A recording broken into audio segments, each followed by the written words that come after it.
La richesse de la flore des fonds côtiers est connue de tous. Pourtant, l'essentiel de la matière vivante des océans est élaboré en pleine eau par le plancton. Dans ce film, nous montrerons les conditions de vie du plancton végétal ou phytoplancton en prenant l'exemple d'une zone de remontée d'eau profonde ou upwelling. Avant de voir comment, lors d'une campagne océanographique, les chercheurs abordent ces problèmes, il nous faut rappeler quelques définitions relatives au monde pélagique. Par rapport aux courants océaniques, le plancton présente, à l'inverse du necton, une faible motilité. Il comporte deux communautés. Le zooplancton, composé d'animaux appartenant à la plupart des groupes zoologiques, dont la taille moyenne est voisine du millimètre, et le phytoplancton, constitué d'algues unicellulaires, vivant parfois en colonies, et dont la taille varie entre quelques millièmes de millimètre et un quart de millimètre.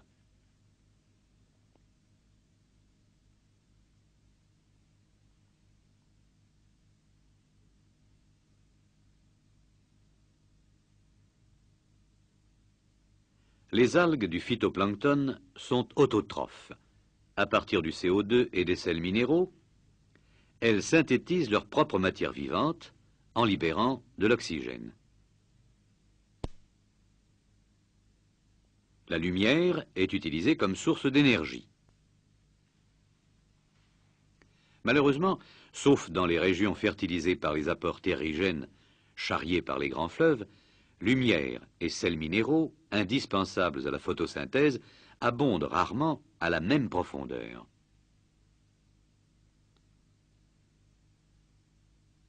La lumière ne pénètre que dans la couche superficielle. Les sels nutritifs abondent au contraire dans les eaux profondes. Ils proviennent en effet de la dégradation par les bactéries des cadavres d'organismes. L'enrichissement de la couche superficielle nécessite donc un retour des éléments minéraux des profondeurs vers la surface.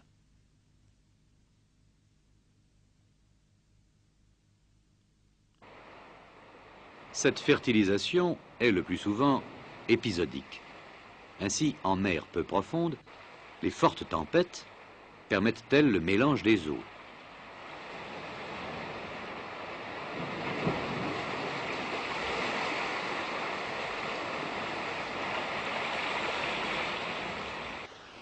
Il en est de même dans une mer tempérée comme la Méditerranée, où Mistral et Tramontane activent en hiver l'évaporation.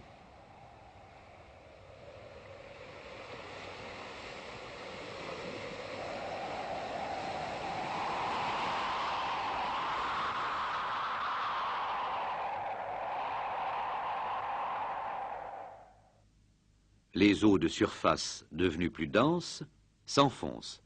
Elles créent un mélange vertical qui fertilise progressivement la couche superficielle et permet une floraison phytoplanctonique au début du printemps. Dans le monde, les régions de haute production sont celles où, sous l'influence des vents et des courants marins, les eaux profondes, froides et riches en éléments minéraux remontent en permanence vers la surface. Les principales remontées d'eau sont localisées près des côtes ouest des continents, en zone intertropicale. C'est sur les côtes d'Afrique que nous allons maintenant suivre les chercheurs lors d'une campagne océanographique. Dans cette région, les vents alizés soufflent de manière presque permanente entre 20 et 40 km à l'heure. De secteur nord, ils induisent un courant marin dévié vers l'ouest par la rotation terrestre.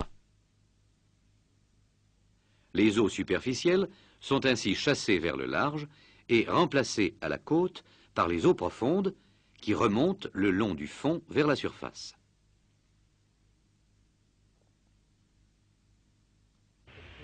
Les océanographes surveillent les caractéristiques des eaux de surface.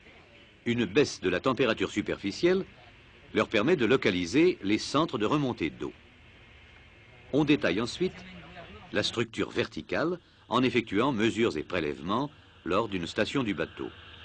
L'eau nécessaire aux diverses analyses est prélevée à une dizaine de niveaux, entre la surface et 200 mètres, à l'aide de bouteilles qui assurent en même temps la mesure de la température.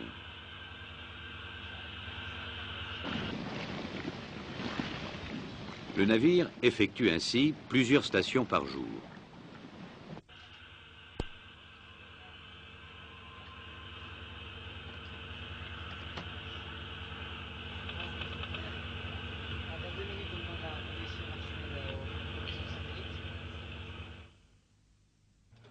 Lors de ces stations, des mesures concernant la pénétration de la lumière, évidemment fondamentales pour une étude de la photosynthèse, sont effectuées.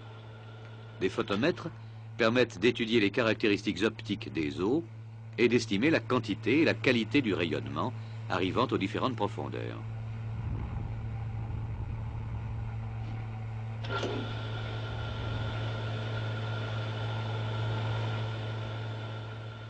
Les appareils sont souvent groupés pour permettre une lecture simultanée des différentes mesures.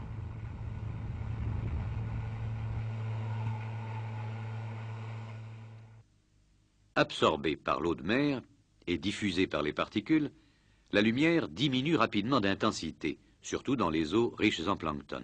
Ici, à 30 mètres, on ne retrouve plus que 1% de l'énergie de surface.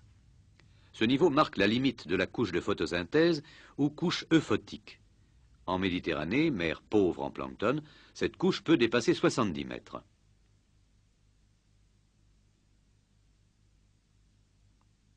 La lumière change également de couleur.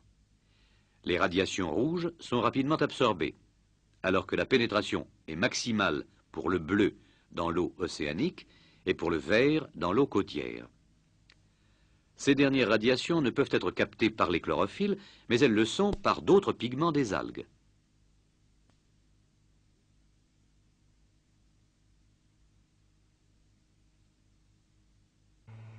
Les analyses des eaux remontées sont faites sur le bateau, dosage physique, chimique et biologique.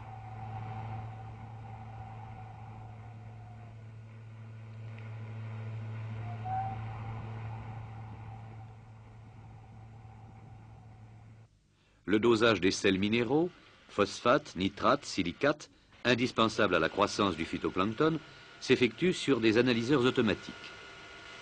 Prélèvement à cadence régulière de l'échantillon, aspiration par une pompe multicanaux qui assure en même temps le pompage des réactifs,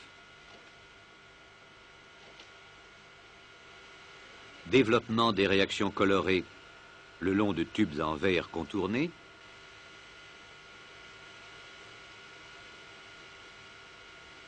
mesure de la densité optique sur un colorimètre et enregistrement de la concentration se font sans aucune intervention manuelle. L'utilisation d'ordinateurs permet le calcul puis l'impression des résultats.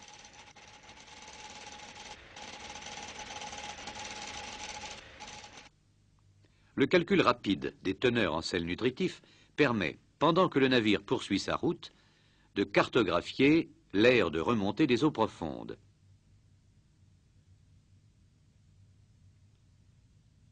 Et de situer près de la côte les centres d'upwelling caractérisés par leur richesse en sels minéraux. On mesure également la biomasse du phytoplancton, c'est-à-dire la quantité d'algues contenues par unité de volume. Le phytoplancton est concentré par filtration sur des membranes de porosité voisine du millième de millimètre. Parfois, il est nécessaire de vaporiser un jet de fréon à moins 30 degrés pour bloquer les dégradations cellulaires.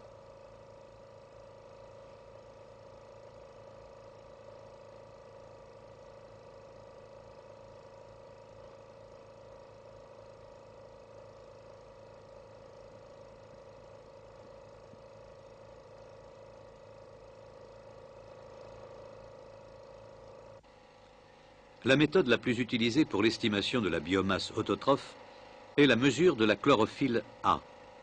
Après filtration, la membrane sur laquelle est concentré le phytoplancton est placée dans un tube à essai. On y ajoute une quantité connue d'acétone à 90%, solvant des chlorophylles, puis le filtre est broyé, ce qui accélère l'extraction des pigments.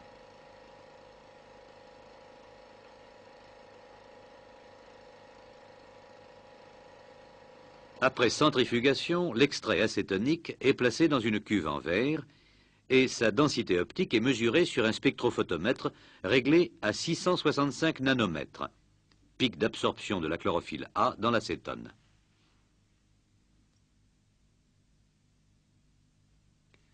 On peut également estimer la teneur en chlorophylle par fluorescence. Éclairées en lumière ultraviolette, les algues du phytoplancton émettent en effet une lumière rouge en quantité proportionnelle à la chlorophylle présente.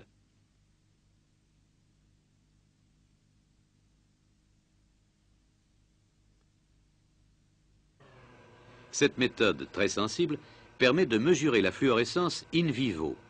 L'eau de mer, pompée alors que le navire fait route, traverse la cellule de mesure du fluorimètre et la fluorescence du phytoplancton est immédiatement enregistrée.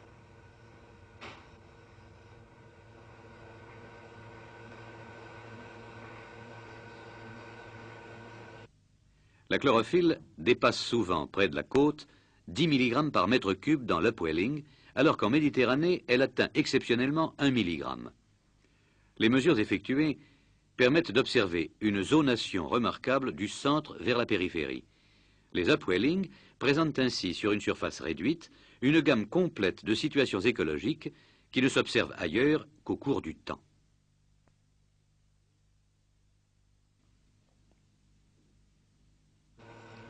Pour préciser les résultats obtenus dans l'estimation de la biomasse des organismes phytoplanctoniques, on utilise des méthodes de numération. Elles permettent d'évaluer l'importance relative de chacune des espèces. Le phytoplancton est concentré par sédimentation, placé sur un microscope inversé, puis compté.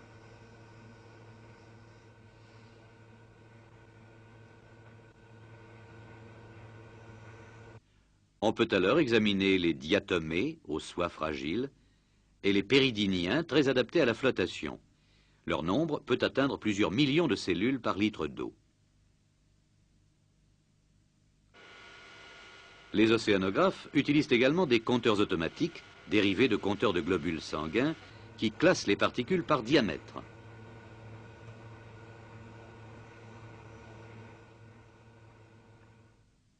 Le spectre visualisé sur écran donne des informations sur les dimensions du plancton et de l'ensemble des particules de l'eau qui constituent le cestone.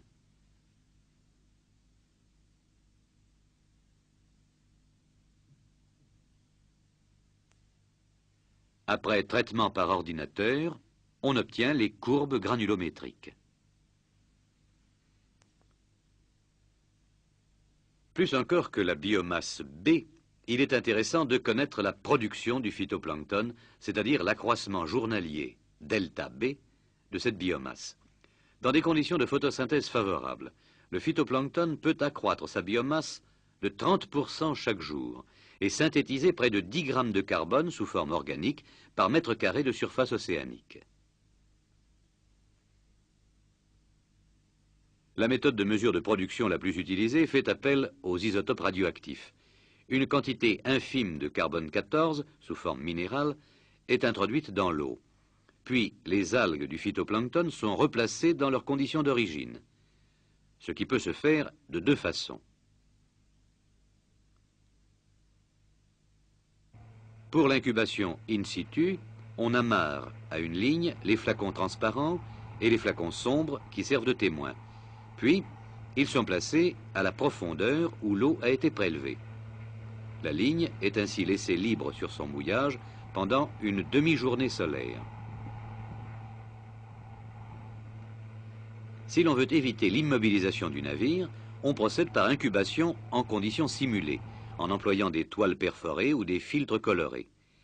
La restitution quantitative de la lumière est bonne, mais il est plus difficile de reproduire la qualité spectrale. L'incubation des échantillons a généralement lieu sur le pont du navire.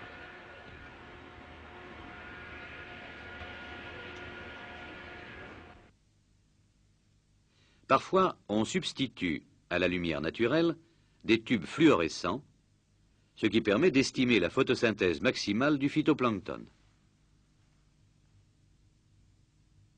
Après quelques heures d'expérience, le contenu du flacon est filtré et la radioactivité du phytoplancton mesurée à l'aide d'un compteur Geiger. Le nombre de désintégrations est proportionnel à la production, qui s'exprime en grammes de carbone assimilés par jour.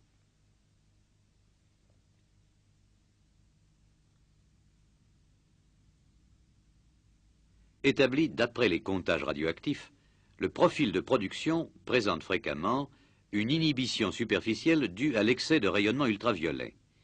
Le maximum est situé vers 5 à 10 mètres et la photosynthèse s'annule pratiquement pour une profondeur qui varie entre une trentaine de mètres dans les eaux productives et une centaine de mètres dans les mers pauvres. Si nous traçons sur le même graphique le profil de respiration de l'ensemble du plancton, mesuré par ailleurs, deux niveaux remarquables apparaissent. Premièrement, la profondeur de compensation, qui est la limite où photosynthèse et respiration se compensent. Deuxièmement, la profondeur critique, où s'équilibrent la production et la respiration journalière de l'ensemble des organismes de la colonne d'eau, c'est-à-dire où les surfaces colorées en vert et en rouge sont égales. Si le phytoplancton est entraîné par les mélanges verticaux au-dessous de cette profondeur critique, il ne peut plus accroître sa biomasse par manque de lumière.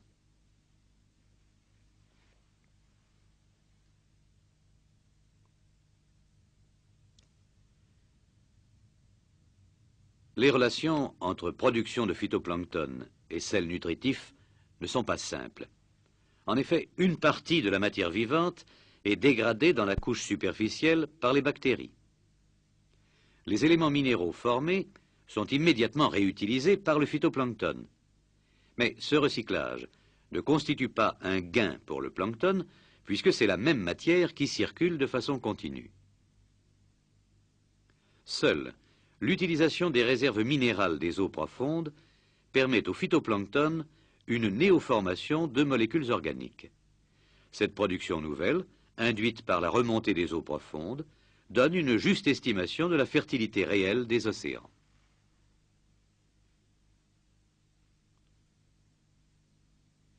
La méthode au carbone 14 mesure la production primaire totale. La méthode à l'azote 15, que nous allons détailler, permet une évaluation séparée de la production par recyclage et de la production nouvelle.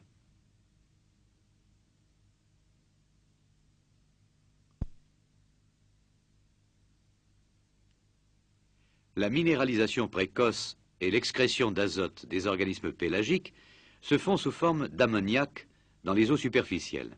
Puis, l'oxydation se produisant, on ne rencontre plus dans les eaux profondes que des nitrates.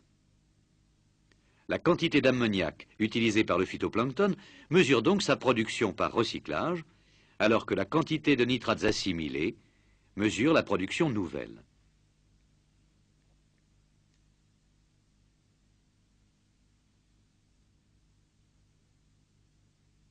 Cette double mesure s'effectue sur deux échantillons de la même eau. On fournit à l'un de l'ammoniac, à l'autre des nitrates, les deux produits étant marqués à l'azote 15. Les résultats obtenus par mesure au spectrographe de masse montrent que, dans une région d'upwelling, 90% de la production correspond à une utilisation des réserves profondes, alors qu'en Méditerranée, ce pourcentage n'est que de 30%.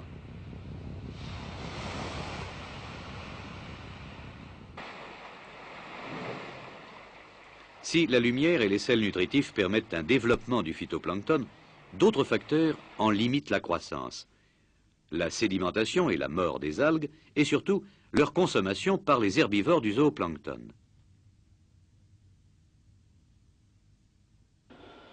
Pour mesurer cette consommation, on capture le zooplancton à l'aide de filets dont le vide de maille varie entre 0,2 et 1 mm. Ils filtrent un grand volume d'eau, mais présentent l'inconvénient d'effectuer une sélection dimensionnelle des organismes.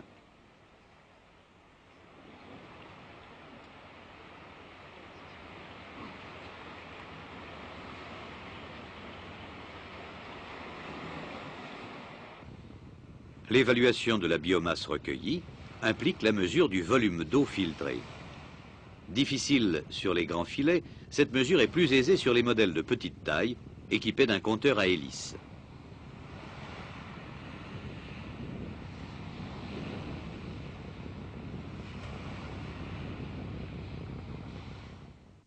Deux valeurs sont intéressantes à connaître. D'une part, la quantité de phytoplancton consommée. D'autre part, le rendement du zooplancton herbivore. Une première méthode de mesure consiste à nourrir du zooplancton avec du phytoplancton radioactif. La radioactivité finale du zooplancton est proportionnelle à la quantité de nourriture ingérée. Cette méthode mesure la consommation maximale du zooplancton.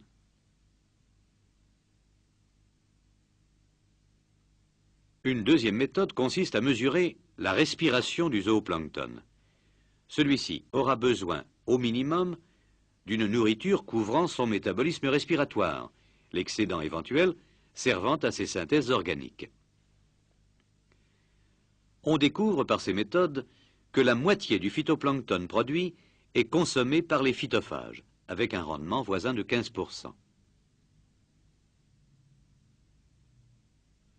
La disponibilité en sels nutritifs retentit donc sur l'ensemble de la chaîne alimentaire, phytoplancton, zooplancton et poissons consommables par l'homme. La matière organique morte est décomposée en éléments minéraux qui permettent la continuation de la vie pélagique.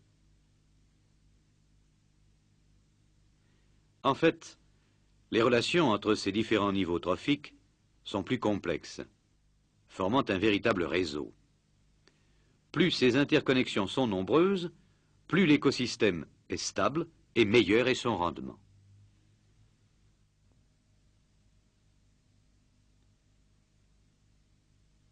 Les chaînes alimentaires marines sont plus longues que les chaînes terrestres, donc moins efficaces.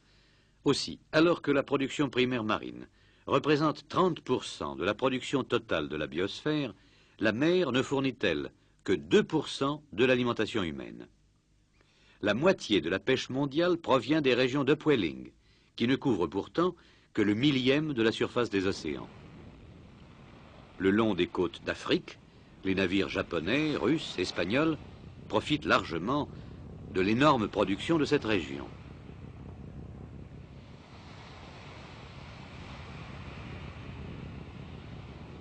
Mais ces réserves ne sont pas inépuisables. Les eaux d'upwelling sont déjà surpêchées. Surexploitation d'autant plus navrante qu'une grande partie du tonnage ramené chaque année dans les filets est gaspillée par un allongement de la chaîne alimentaire. Par exemple, certains poissons sont écoulés sous forme de farine destinée à l'aviculture et à la pisciculture. Les recherches entreprises depuis 1970 par les océanographes français ont permis d'analyser en détail les mécanismes complexes qui régissent la production planctonique dans les régions d'apport d'eau profonde.